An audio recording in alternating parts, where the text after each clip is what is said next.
ನಮಸ್ಕಾರ. ನಮ್ಮ ಸ್ಕ್ರೀನ್ಗೆ ಸ್ವಾಗತ. ನಾನು ನಿಮ್ಮ ರೂಪಾ ತೆಲ್ಕರ್. ಇಂದು ವಿಶೇಷವಾಗಿ ಮಾಘ ಮಾಸದಲ್ಲಿ ಬರುವ ಗಣೇಶ ಜಯಂತಿಯ ಬಗ್ಗೆ ತಿಳಿಸಬೇಕು ಅಂತ ಈ ವಿಡಿಯೋನ ಮಾಡ್ತಾ ಇದ್ದೀವಿ. ಗಣೇಶನ ಜನ್ಮದಿನದ ಬಗ್ಗೆ, ಅದರ ಮಹತ್ವ, ಹೇಗೆ ಪೂಜೆ ಮಾಡಬೇಕು ಮತ್ತು ಯಾವ ತಪ್ಪುಗಳನ್ನು ಮಾಡಬಾರ್ದು, ಹಾಗೆ ಗಣೇಶ ಚತುರ್ಥಿಗೂ ಮತ್ತು ಗಣೇಶ ಜಯಂತಿಗೂ ಇರುವಂಥ ವ್ಯತ್ಯಾಸವೇನು, ಇದೆಲ್ಲದರ ಮಾಹಿತಿಯನ್ನು ಈ ವಿಡಿಯೋದಲ್ಲಿ ಹೇಳಲಿದ್ದೇನೆ. ಹಾಗಾಗಿ ವಿಡಿಯೋನ ಎಲ್ಲೂ ನಿಲ್ಲಿಸದೆ ಕೊನೆವರೆಗೂ ನೋಡಿ. ಮೊದಲಿಗೆ ಗಣೇಶ ಜಯಂತಿ ಮತ್ತು ಗಣೇಶ ಚತುರ್ಥಿಯ ವ್ಯತ್ಯಾಸವನ್ನು ತಿಳಿದುಕೊಳ್ಳೋಣ. ಗಣೇಶ ಜಯಂತಿಯು ಮಾಘ ಮಾಸದ ಶುಕ್ಲ ಪಕ್ಷದ ಚತುರ್ಥಿಯಂದು ಸಾಮಾನ್ಯವಾಗಿ ಜನವರಿಯಲ್ಲಿ ಬರುವಂಥ ಇದನ್ನು ಮಾಘಿ ಗಣೇಶೋತ್ಸವ ಅಥವಾ ತಿಲಕುಂದ ಚತುರ್ಥಿ ಎಂದು ಕರೆಯುತ್ತಾರೆ. ಇದು ಗಣಪತಿಯ ನಿಜವಾದ ಜನ್ಮದಿನ ಎಂದು ನಂಬಲಾಗಿದೆ. ಈ ಗಣೇಶ ಜಯಂತಿಯನ್ನು ಮಹಾರಾಷ್ಟ್ರ ಮತ್ತು ಗೋವಾ ಹೀಗೆ ಕೊಂಕಣ ಭಾಗದಲ್ಲಿ ಈ ಒಂದು ಆಚರಣೆಯನ್ನು ಮಾಡಲಾಗುತ್ತದೆ. ಹಾಗೆ ಅಷ್ಟವಿನಾಯಕ ಯಾತ್ರೆಯನ್ನು ಕೂಡ ಈ ಸಂದರ್ಭದಲ್ಲಿ ಮಾಡಲಾಗುತ್ತದೆ.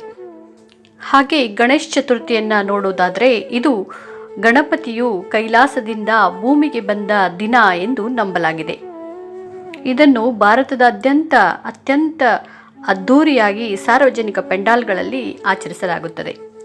ಇತಿಹಾಸದ ಪ್ರಕಾರ ಗಣೇಶ ಚತುರ್ಥಿಯನ್ನು ಲೋಕಮಾನ್ಯ ಬಾಲಗಂಗಾಧರ ತಿಲಕ್ ಅವರು ಸ್ವತಂತ್ರ ಹೋರಾಟದ ಸಮಯದಲ್ಲಿ ಸಾರ್ವಜನಿಕರಿಗಾಗಿ ಆಚರಿಸಲು ಉತ್ತೇಜನ ನೀಡಿದರು. ಗಣೇಶ ಜಯಂತಿಯು ಗಣಪತಿಯ ಜನ್ಮದಿನವಾದರೆ ಗಣೇಶ ಚತುರ್ಥಿಯು ಗಣಪತಿಯ ಪೂಜೆಯ ದೊಡ್ಡ ಹಬ್ಬವಾಗಿದೆ. ಪೌರಾಣಿಕ ಹಿನ್ನೆಲೆಯನ್ನು ನೋಡಿದಾಗ ಗಣೇಶ ಜಯಂತಿ ಗಣೇಶನು ಪಾರ್ವತಿ ದೇವಿಯ ಮೈಬಣ್ಣದಿಂದ ಅಂದರೆ ಅರಿಶಿಣದಿಂದ ಸೃಷ್ಟಿಯಾಗಿ ಪ್ರಾಣ ಪಡೆದ ದಿನ ಎಂದು ನಂಬಲಾಗುತ್ತದೆ. ಹಾಗೆ ಗಣೇಶ ಚತುರ್ಥಿಯು ಗಣೇಶನು ಪಾರ್ವತಿ ಮತ್ತು ಶಿವನ ಮಗನಾಗಿ ಜನಿಸಿದ ದಿನವೆಂದು ವ್ಯಾಪಕವಾಗಿ ಆಚರಿಸಲಾಗುತ್ತದೆ. ಸಂಕ್ಷಿಪ್ತವಾಗಿ ಹೇಳುವುದಾದರೆ ಗಣೇಶ ಜಯಂತಿ ಗಣೇಶನ ಜನನದ ದಿನ ಮಾಘ ಮಾಸ ಮತ್ತು ಗಣೇಶ ಚತುರ್ಥಿ ಗಣೇಶೋತ್ಸವ ಪ್ರಮುಖ ಸಾರ್ವಜನಿಕರ ಹಬ್ಬ ಭಾದ್ರಪದ ಮಾಸ.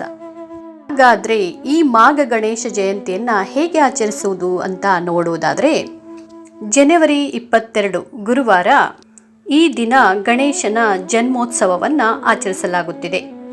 ಪೂಜೆಯ ಶುಭ ಮುಹೂರ್ತ 11:26ರಿಂದ 1:37 ಇರುತ್ತದೆ. ಈ ಸಮಯದಲ್ಲಿ ಮಾಡುವಂಥ ಪ್ರಾರ್ಥನೆಗಳು ನೇರವಾಗಿ ದೇವರಿಗೆ ತಲುಪುತ್ತವೆ ಎಂಬ ವಿಶ್ವಾಸವಿದೆ. ಹಾಗೆ ಈ ದಿನ ಗಣೇಶ ಲಹರಿಗಳು ಪ್ರಥಮ ಬಾರಿ ಪೃಥ್ವಿಯ ಮೇಲೆ ಬಂದ ದಿನವೂ ಅಂತ ಕೂಡ ಹೇಳ್ತಾರೆ. ಈ ದಿನ ಗಣೇಶನ ತತ್ವವು ಹೆಚ್ಚು ಸಕ್ರಿಯವಾಗಿರುತ್ತದೆ ಎಂದು ನಂಬಲಾಗಿದೆ. ಈ ದಿನ ಗಣೇಶ ತತ್ವವು ಭೂಮಿಯ ಮೇಲೆ 1000 ಪಟ್ಟು ಹೆಚ್ಚು ಸಕ್ರಿಯವಾಗಿರುತ್ತದೆ. ಈ ಸಮಯದಲ್ಲಿ ಮಾಡುವಂತಹ ಪ್ರಾರ್ಥನೆಗಳು ನೇರವಾಗಿ ದೇವರಿಗೆ ತಲುಪುತ್ತವೆ ಎಂಬ ವಿಶ್ವಾಸವಿದೆ. ಪೂಜೆಗೆ ಶುಭ ಮುಹೂರ್ತ ಎಂದರೆ 11:26ರಿಂದ 1:37 ಅಂತ ಈಗಾಗಲೇ ಹೇಳಿದ್ದೇನೆ. ಆ ಒಂದು ಸಮಯದಲ್ಲಿ ನೀವು ಗಣೇಶನ ಆರಾಧನೆಯನ್ನು ಮಾಡಬೇಕು. ಮೊದಲಿಗೆ ಮನೆಯನ್ನು ಸ್ವಚ್ಛಗೊಳಿಸಿ ರಂಗೋಲಿಯನ್ನು ಹಾಕಿ ಸ್ನಾನಾದಿಗಳನ್ನು ಮಾಡಿಕೊಂಡು ಶುಚಿರ್ಭೂತರಾಗಿ ಶುಭ್ರ ಬಟ್ಟೆಗಳನ್ನು ತೊಟ್ಟುಕೊಂಡು ಮನೆಯಲ್ಲಿ ಪೂಜೆಯನ್ನು ಮಾಡಬೇಕು.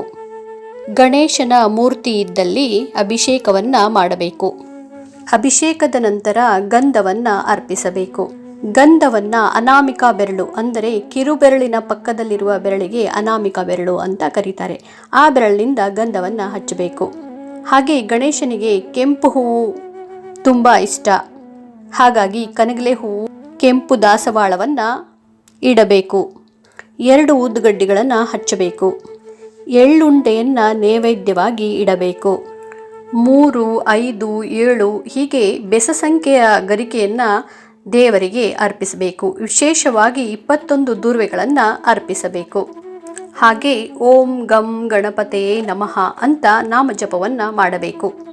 ಸಾಧ್ಯವಾದರೆ ಹತ್ತಿರದ ಗಣಪತಿ ದೇವಸ್ಥಾನಕ್ಕೆ ಹೋಗಿ ಅಲ್ಲಿ ಕುಳಿತು ಕೂಡ ನಾಮಜಪವನ್ನು ಮಾಡಿಕೊಳ್ಳಬಹುದು. ಓಂ ಗಂ ಗಣಪತೆ ನಮಃ ಅಂತ 108 ಬಾರಿ ಹೇಳುವುದು ತುಂಬ ಶುಭಕರವಾಗಿದೆ. ಪೂಜೆಯನ್ನು ಪ್ರಾರಂಭಿಸಿದ ನಂತರ ನೀವು ಗಣಪತಿಯಲ್ಲಿ ಹೀಗೆ ಬೇಡಿಕೊಳ್ಳಬೇಕು. ಹೇ ಗಜಾನನ, ಈ ಪೂಜೆಯ ಮಾಧ್ಯಮದಿಂದ ನನ್ನ ಅಂತಃಕರಣದಲ್ಲಿ ನಿನ್ನ ಬಗ್ಗೆ ಭಕ್ತಿಭಾವನೆ ಉತ್ಪನ್ನವಾಗಲಿ. ಈ ಪೂಜೆಯ ಮಾಧ್ಯಮದಿಂದ ಪ್ರಕ್ಷೇಪಿಸುವ ಚೈತನ್ಯವು ನಿನ್ನ ಕೃಪೆಯಿಂದ ನನ್ನಿಂದ ಹೆಚ್ಚು ಪ್ರಮಾಣದಲ್ಲಿ ಗ್ರಹಿಸುವಂತಾಗಲಿ ಎಂದು ಬೇಡಿಕೊಳ್ಳಬೇಕು. ಇನ್ನು ಗಣೇಶನ ಜಯಂತಿಯಂದು ಏನು ತಪ್ಪುಗಳನ್ನು ಮಾಡಬಾರ್ದು ಅಂತ ನೋಡುವುದಾದರೆ, ಮೊದಲಿಗೆ ಗಣೇಶ ಜಯಂತಿಯಂದು ಚಂದ್ರನನ್ನು ನೋಡಬಾರದು ಎಂದು ಹೇಳಲಾಗಿದೆ. ಗಣೇಶನ ಪೂಜೆಯಲ್ಲಿ ಎಂದಿಗೂ ತುಳಸಿ ದಳವನ್ನು ಬಳಸಬಾರದು ಎಂದು ಪುರಾಣಗಳು ತಿಳಿಸಿವೆ. ಕೇವಲ ಗಣೇಶ ಚತುರ್ಥಿಯ ದಿನದಂದು ಮಾತ್ರ ಕೆಲವು ಸಂಪ್ರದಾಯಗಳಲ್ಲಿ ಇದಕ್ಕೆ ವಿನಾಯಿತಿ ಇದೆ. ಆದರೆ ಸಾಮಾನ್ಯ ಪೂಜೆಗಳಲ್ಲಿ ತುಳಸಿಯನ್ನು ಬಳಸುವಂತಿಲ್ಲ. ಪೂಜೆಯ ದಿನದಂದು ಮನೆಯಲ್ಲಿ ಮಾಂಸಾಹಾರ ಸೇವನೆ, ಮದ್ಯಪಾನವನ್ನು ಮಾಡಬಾರದು. ದೈಹಿಕ ಮತ್ತು ಮಾನಸಿಕವಾಗಿ ಶುದ್ಧತೆಯನ್ನು ಕಾಪಾಡಿಕೊಳ್ಳಬೇಕು. ಜನವರಿ 19ರಿಂದ ಮಾಘ ಮಾಸವು ಆರಂಭವಾಗಿದ್ದು ಫೆಬ್ರವರಿ 17, 2026ರಂದು ಮುಕ್ತಾಯವಾಗಲಿದೆ. ಧಾರ್ಮಿಕ ನಂಬಿಕೆ ಪ್ರಕಾರ ಮಾಘ ಮಾಸದಲ್ಲಿ ನಿಮಗೆ ಏನನ್ನೂ ಖರೀದಿಸಲು ಸಾಧ್ಯವಾಗದೇ ಹೋದರೆ ಸಾಸಿವೆ ಎಣ್ಣೆಯನ್ನು ಖರೀದಿಸುವುದು ಶುಭ ಎಂದು ಪರಿಗಣಿಸಲಾಗಿದೆ.